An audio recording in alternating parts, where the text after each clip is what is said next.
Assalamu alaikum guys, da fatan duk kuna nan lafiya. Yau na zo mana ne da recipe din gyada mai gishiri. Na san mutane da yawa muna son gyada mai gishiri. Anan zan zuba wannan 250 grams ce ta gyada.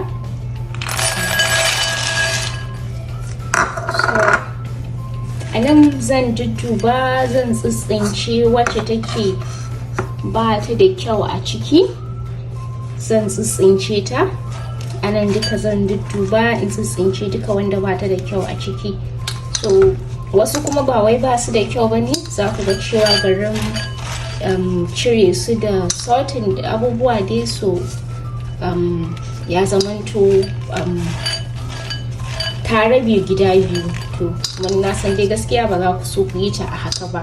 So kuna dai ganin yadda nake yi, ina ta ciccire ya'yan wa'anda suka bude din, duka zan ciccire su saboda shine zai ba mu perfect gyada irin wacce muke gani, musamman ni dai daga cikin garin Kano, wanda 'yan matan ƙauyen Kano za ku gansu suna sakawa a cikin fanteka. Za ku ga suna yawo da ita. Gyadar akwai daɗi, trust me, and idan ka iya ta ko kika iya ta za ku ji daɗin iyawa sosai da sosai. Yau dai amma zami ne wacce za mu yi ta a cikin air fryer, amma duka dai ɗaya ne. Za ki iya yi a frying pan, za ki iya yi a oven, za ki iya yi a air fryer, duka abu ɗaya ne. So dai as you can see yanzu gyaɗa ta gyaru sosai, komai yayi daidai, ta yi kyau sosai, kun ganta dukanta guda ce.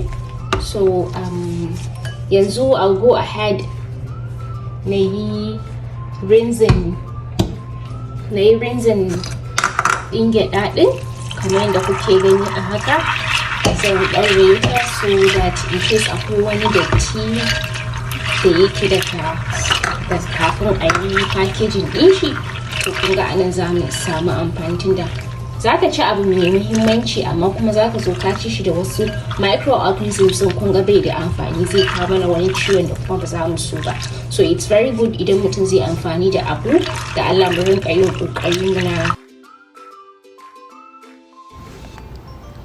kokari muna wanke shi sosai. So kamar da kuka gani gashi nan na ɗauraye gyaɗar, gashi nan zan ƙara zuba ruwan na ƙara ɗauraye ta. So daga nan kuma zan zuba wani ruwan amma zai ɗan sha kanta ne kaɗan. So zan bar shi for few minutes na sa mishi gishiri, sannan zan sa shi a cikin microwave dan dafa shi for like 5 minutes maximum. Ni zan yi anan gaba ɗaya.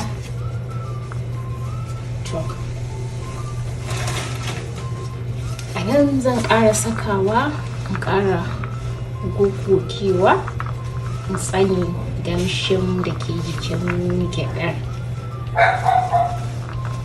Gashi nan duka na tsane shi. So yanzu zan barta gaskiya. Uwana ya kamata mu barta, kada mu yi garajen sakawa a cikin kasko, saboda idan kika yi saurin sakawa a kasko, yawanci a nan problem in yake faruwa. Za ki ga kinyi kuma ya zo tun da an saka mata ruwa, so moisture din yana nan still. Gyaɗar yadda ta yi, kun ga yadda ta tsane jikinta, to wannan yana taimakawa wurin an yi roasting ɗinta. To za ku ga za ta daɗe ba ta yi komai ba za ta yi wannan damshin da wannan nukusin da kuke samun matsala da shi. So bismillahirrahmanirrahim. Okay, so bari za mu saka a ciki. Zan juye ta gaba ɗaya ne. Zan juye gyaɗa gaba ɗaya. Sorry for the noise, guys.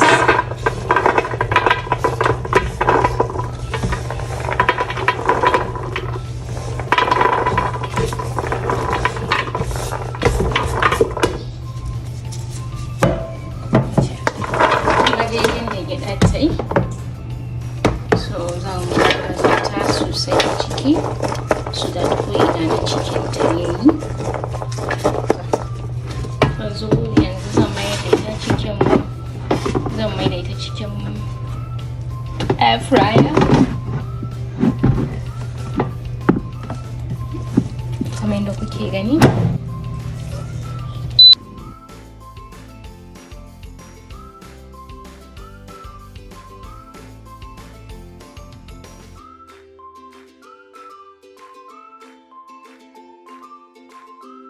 Indication it's done, so let's check it.